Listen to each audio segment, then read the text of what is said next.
భక్తుల కోసం ఆయన పడ్డటువంటి కష్టాలని, భక్తులు ఎట్లా ఉద్ధరించినటువంటి విషయాన్ని నీవు రాయలేదు కదా.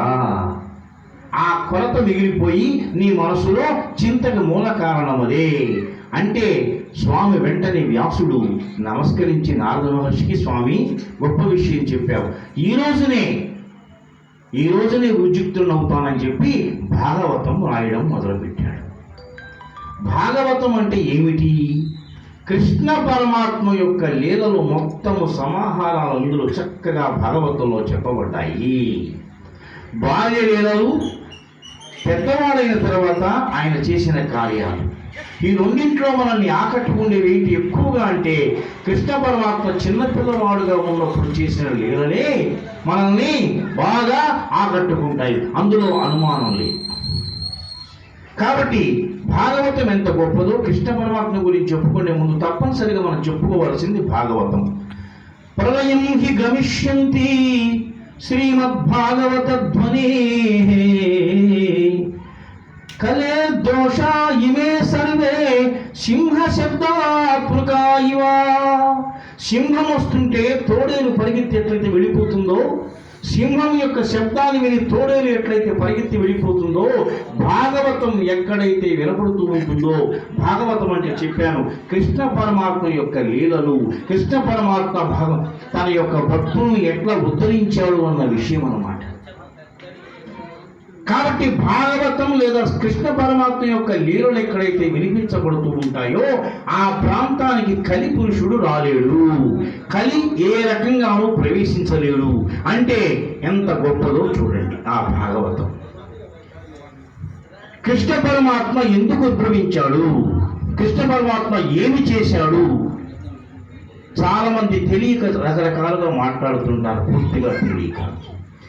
మీకు ఎక్కడి నుంచి మొదలు పెడుతున్నానంటే, చెప్పుకోవాలంటే కొన్ని నెలలు పడుతుంది, అనుమానం లేదు, నెలలు కూడా తీరదు. క్లుప్తంగా మనం చెప్పుకోవాలి కాబట్టి, మహాభారత యుద్ధంలో భీష్ముల వారు అంపశయ్య మీద పడుకొని ఉన్నాడు. భీష్ముల వారు అంపశయ్య మీద ఉన్నాడు, ఉత్తరాయణ పుణ్యకాలం కోసం ఎదురు చూస్తున్నాడు. అప్పుడు కృష్ణ పరమాత్మ ధర్మరాజుని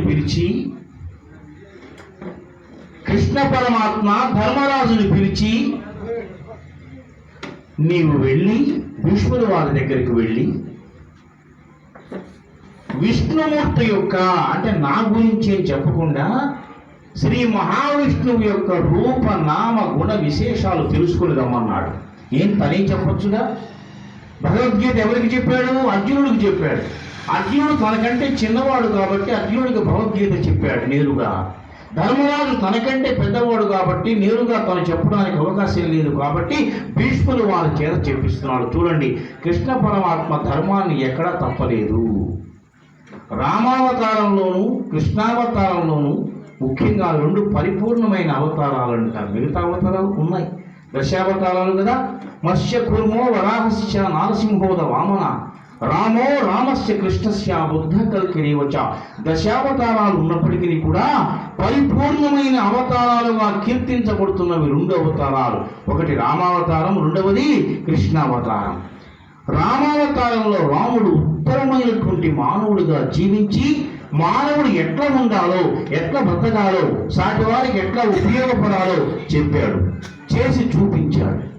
కృష్ణ పరమాత్మ పుడుతూనే నేను దేవుణ్ణి అని చూపించాడు. చూడండి, రాముల వారి చరిత్ర చదువుతుంటే మానవుడిగా మనం ఎట్లా ఉండాలి. యుద్ధం జరుగుతున్నది రామాయణంలో, భీకరంగా యుద్ధం జరుగుతున్నది. రావణాసుడు తమ్ముడైనటువంటి, రావణాసుడు కొడుకైనటువంటి ఇంద్రజిత్తు వేసినటువంటి బాణానికి లక్ష్మణుడు మూర్చిపోయాడు. ఆ లక్ష్మణుడు చనిపోయాడా అన్న పరిస్థితి ఏర్పడింది. అప్పుడు రాముడు వారు బాధపడుతున్నాడు. చూడండి, ఒక తమ్ముడు కోసం ఒక అన్న ఎట్లా బాధపడాలి రామాయణం చెబుతోంది.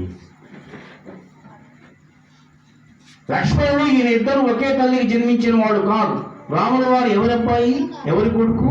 కౌసల్య తనయుడు.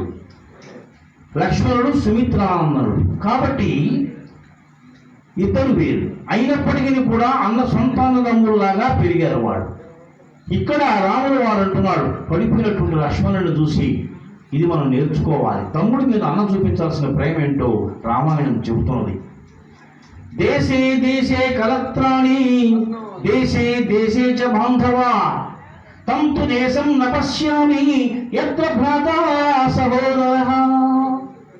భార్యలు ఎక్కడైనా దొరుకుతారు ఆ రోజుల్లో.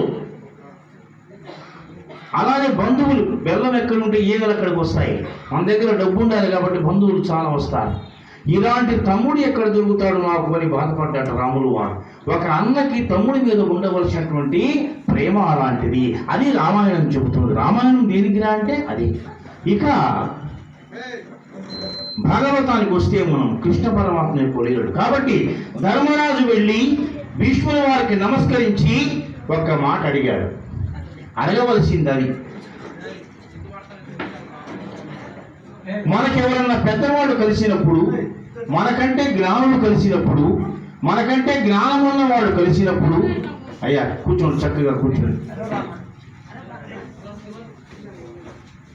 మనకన్నా ఎవరన్నా దైవాన్ని గురించి బాగా చెబుతున్న వాడు ఉన్నప్పుడు మనం అడగవలసిన ప్రశ్న ఏంటంటే, అయ్యా నాకు ఉద్యోగం ఎప్పుడు వస్తుంది? చూడండి, మనం అడిగే ప్రశ్న ఎలా ఉంటాయి. అయ్యా నాకు పెళ్ళి ఎప్పుడు అవుతుంది? నీకు పెళ్ళి అవ్వకుండా ఉండదు, ఉద్యోగం రాకుండా ఉండదు. కానీ నువ్వు అడగవలసిన ప్రశ్న ఏంటంటే, స్వామి నన్ను నేను ఉద్ధరించుకోవాలంటే ఏమి చేయాలి? డాక్టర్ దగ్గరికి వెళుతున్నావు నువ్వు కానీ నేను కానీ. అయ్యా నాకు ఇక్కడ నొప్పి వస్తున్నది, ఏం చేయమంటావు? ఆయన చెప్పే మందు చక్కగా వాడుకుంటున్నావు, ఆ నొప్పి తగ్గించుకుంటున్నావు. మరి మరలా జన్మంటూ ఉండకుండా ఉండాలంటే నేను ఏమి చేయాలయ్యా అని ఏ ఒక్క వ్యక్తి అని అడుగుతున్నాడంటే అది పెద్ద ప్రశ్నగానే మిగిలిపోతున్నది. 20 ఏళ్ళప్పుడు అడగటల్లా, 40 ఏళ్ళప్పుడు అడగటల్లా, 50, 60, 70, 80 దాటుతున్నప్పటికి కూడా మానవుడు పిచ్చి భ్రమంలో బతుకుతున్నాడు. నీవు ఎవరు, ఎక్కడి నుంచి వచ్చావు, ఎటుపోతున్నావు? పెద్దలు చెబుతున్నది ఏమిని, శాస్త్రాలు ఏమని చెబుతున్నాయి, ఎటుపోతున్నావు, ఏమవుతుంది?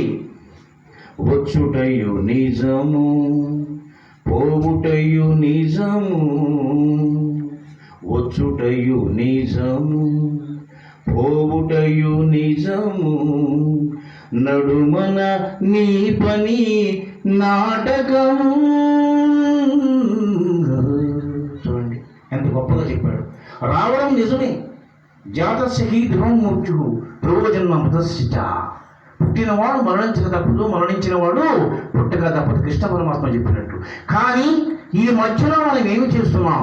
ఏ ఒక్కడైనా 100 మందిలో ఒక్కడైనా ఈ ప్రశ్న వేసుకుంటున్నాడా అంటే ఎక్కడ చాలా తక్కువ మంది కనిపిస్తున్నారు. ఏదో భ్రమలు.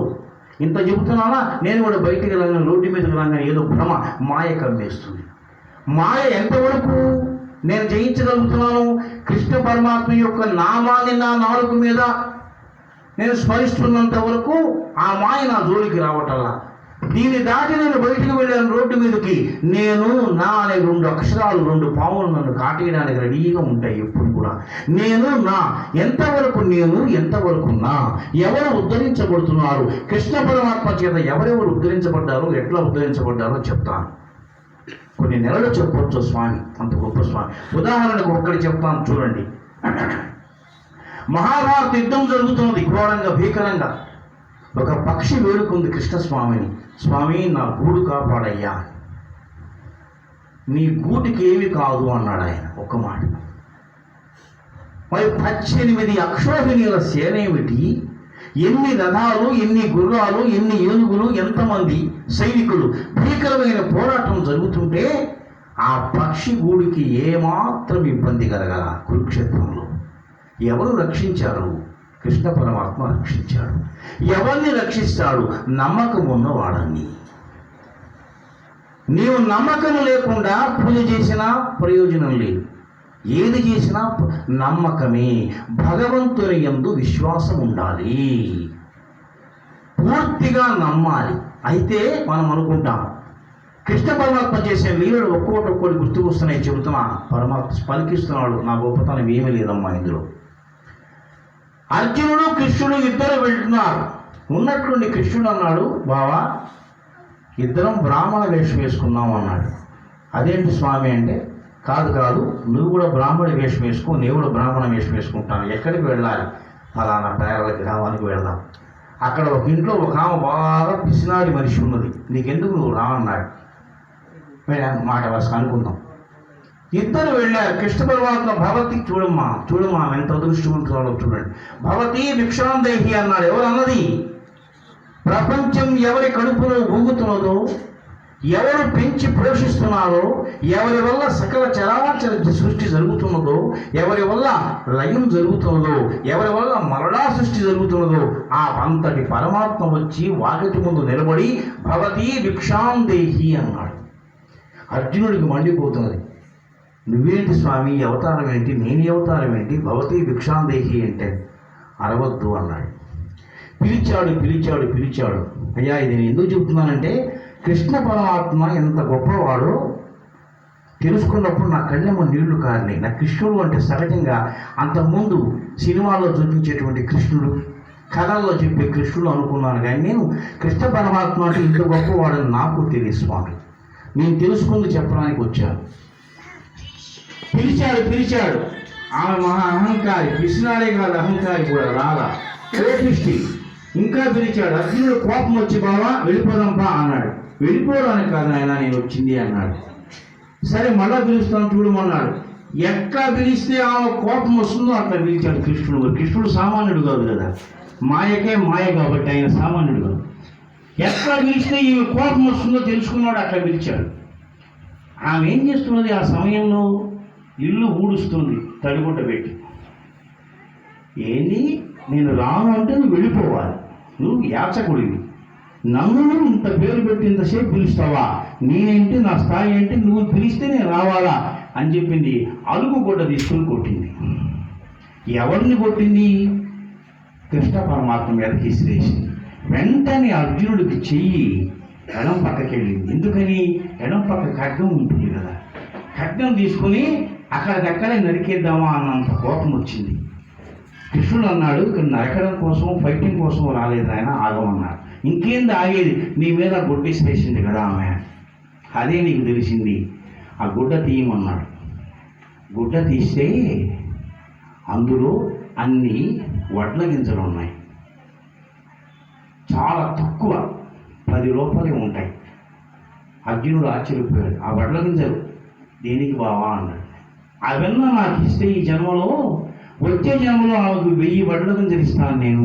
అసలు ఈ జన్మలో ఏమి చేసుకోకపోతే నేనేమి ఇవ్వగలను స్వామి, ఏమి ఇవ్వగలను అర్జున అన్నాడు. కాబట్టి భక్తుడిని ఉద్ధరించడానికి చూడండి ఆయన ఎంత బాధపడ్డాడు. అది కృష్ణస్వామి అంటే. ఇది ఎవరు మనకు చెప్పరా, మనకు చెప్పింది వేరు, మీ అందరికీ నేను సినిమాలో చూసింది కూడా మీరు. కృష్ణస్వామి అంటే అనగానే ఆహా ఇట్లా అని చెప్పుకొచ్చారు. అది కాదు.